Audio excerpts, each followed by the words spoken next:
2023 में जो बिहार बोर्ड द्वारा अकाउंट का क्वेश्चन पूछे गए थे उसमें से 1 से 4 तक क्वेश्चन जो है जो सही उत्तर था वह जान लिए। अब जो है 5 नंबर से जानेंगे। 5 नंबर से जो क्वेश्चन पूछा है उसका उत्तर जानेंगे, है ना। दीर्घ उत्तरीय प्रश्न है जो कम से कम 20-30 शब्द में लिखना पड़ता है। तो ध्यान से देखेंगे 5वां प्रश्न क्या है ना। 5वां प्रश्न क्वेश्चन पेपर यदि पिछले वर्ष का यानी कि 2023 वाले है तो वह उल्टा के देखिए जो क्वेश्चन दिया है। ठीक, 5वां प्रश्न ये है कि त्याग अनुपात की गणना क्यों की जाती है ना। त्याग अनुपात की गणना क्यों की जाती है। त्याग अनुपात होता है कि जब नए साझेदार व्यवसाय में आते हैं, है ना, तो आने के बाद वह कुछ हिस्सा लेते हैं, प्रॉफिट का कुछ हिस्सा लेगा नए साझेदार, और नए साझेदार को प्रॉफिट में हिस्सा देंगे। वो पुराने साझेदार अपने हिस्से में से कुछ न कुछ अंश त्याग करेंगे। तो आखिर त्याग अनुपात की गणना क्यों किया जाता है ना, यह देखेंगे। त्याग अनुपात की गणना इसलिए किया जाता है कि जो साझेदार हानि उठा रहे हैं, है ना, त्याग अनुपात की गणना इसलिए किया जाएगा कि जो साझेदार हानि उठा रहा है, यदि कोई साझेदार को हानि हो रहा है व्यवसाय से, साझेदारी फर्म से, ठीक, उसको भुगतान की जाने वाली क्षतिपूर्ति की राशि का निर्धारण करना, है ना। जो साझेदार को हानि हो रहा है साझेदारी फर्म से, उसको कितना राशि भुगतान किया जाएगा, है ना, उसको कितना राशि दिया जाएगा ताकि उसको हानि ना हो, प्रॉफिट हो, है ना। तो कितना राशि भुगतान किया जाएगा, तो वो क्षतिपूर्ति की जो राशि होता है उसका निर्धारण किया जाता है कि जो हानि उठा रहे हैं उसको क्या करना है भाई, इतना जो है देकर मेकअप करना है ताकि उसको हानि ना हो। और ख्याति की राशि का विभाजन सदैव त्याग अनुपात में किया जाता है। अगर नए साझेदार ख्याति लाया, गुडविल लाया, तो उसमें क्या होगा, उसका निर्धारण हमेशा त्याग अनुपात में किया जाएगा। तो त्याग अनुपात की गणना इसलिए किया जाता है ना, कि जो साझेदार को हानि हो रहा है उसको कितना क्षतिपूर्ति में राशि दिया जाएगा यह निर्धारण करना, और दूसरा ख्याति का जो राशि होता है उसका विभाजन जो है त्याग अनुपात में ही किया जाता है। ठीक, तो 5 नंबर प्रश्न का यह उत्तर हुए, है ना। चलिए 6ठा देखिए। 6ठा नंबर प्रश्न क्या है। 6ठा नंबर प्रश्न पूछा गया है कि साझेदारी फर्म का पुनर्गठन क्यों किया जाता है। जो साझेदारी फर्म है उसका पुनर्गठन क्यों करें, दोबारा जो है गठन क्यों करें, है ना। तो जो साझेदारी ठहराव होते हैं, तो साझेदारी ठहराव यानी लिखित होते हैं। तो साझेदारी ठहराव में कोई न कोई परिवर्तन आ जाता है। अगर एक फर्म चल रहा है ना, और फर्म में एक क्या होगा कि नए साझेदार आ जाएगा। अब नए साझेदार आ जाएगा तो उसका जो हिस्सा होगा उसमें क्या होगा, परिवर्तन हो जाएगा। पुराने साझेदार का कुछ त्याग करना पड़ेगा, नए साझेदार को देना होगा, तो त्याग करना पड़ा। अब परिवर्तन हो गया लाभ विभाजन अनुपात में, है ना। हो सकता है जो पुराने साझेदार है वो अवकाश ग्रहण कर ले, है ना, वो साझेदार से निकल जाए। तो जब साझेदार से निकल जाएगा तो भी दिक्कत है। जो लाभ विभाजन अनुपात है उसमें परिवर्तन हो जाएगा।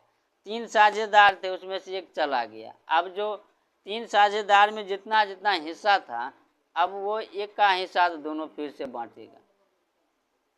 हो सकता है कि किसी साझेदार की दुर्भाग्यवश से मृत्यु भी हो जाए, ऐसा भी हो सकता है, क्योंकि साझेदार है। तो साझेदार है तो अगर मृत्यु हो गया तो भी उसका हिस्सा का बंटवारा होगा, तो वो क्या होगा? पुनर्गठन होगा।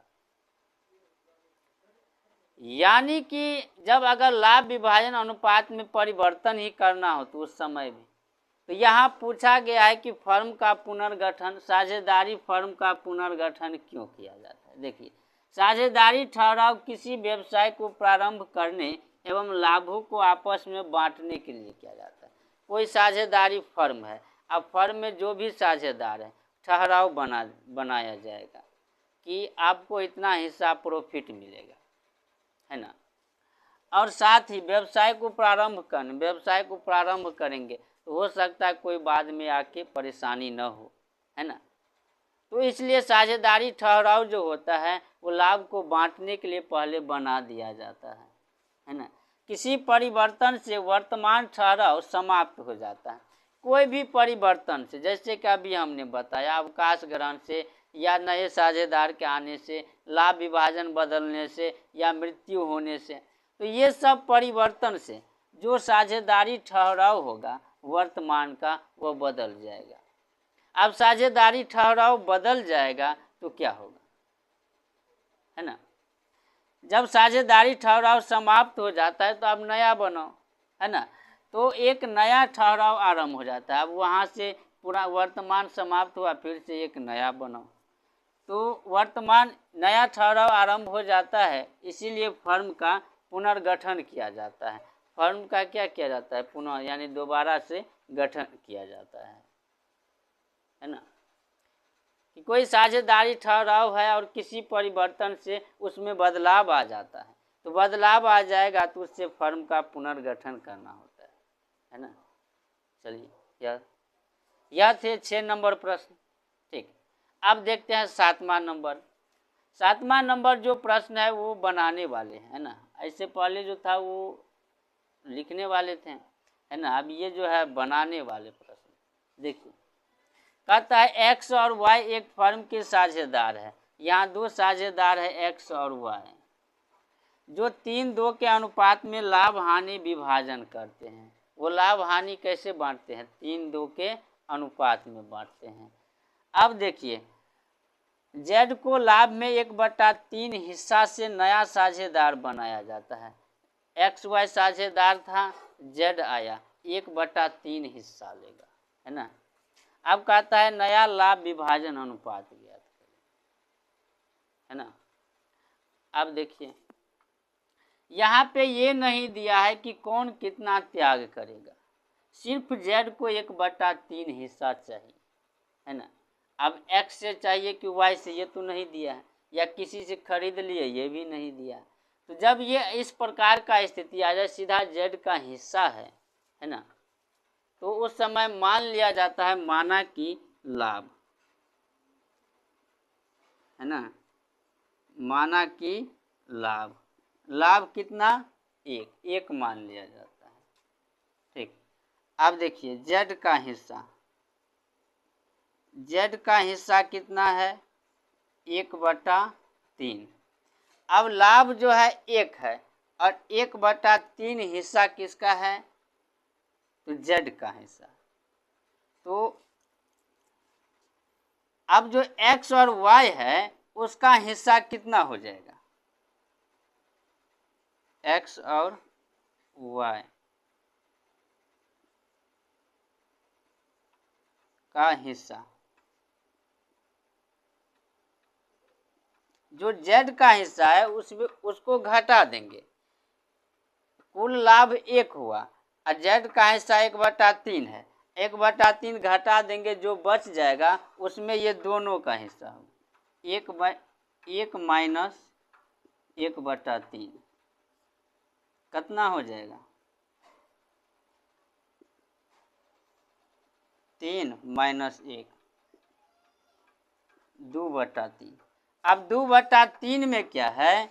यह दोनों का हिस्सा है, एक्स और वाई का, है ना। अब अलग अलग कितना कितना हिस्सा होगा?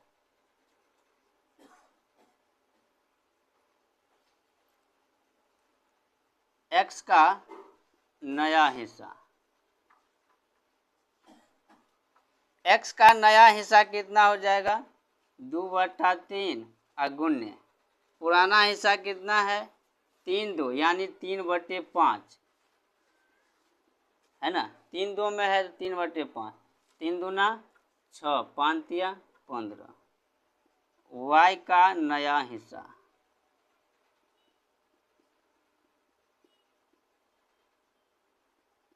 y का नया हिस्सा कितना होगा? तो 2/3 अगुण्य 2 भाग है इसका ओल्ड में 2/5, 4/5 तिया 15। नया लाभ विभाजन अनुपात, ठीक। नया लाभ विभाजन अनुपात कितना होगा? देखिए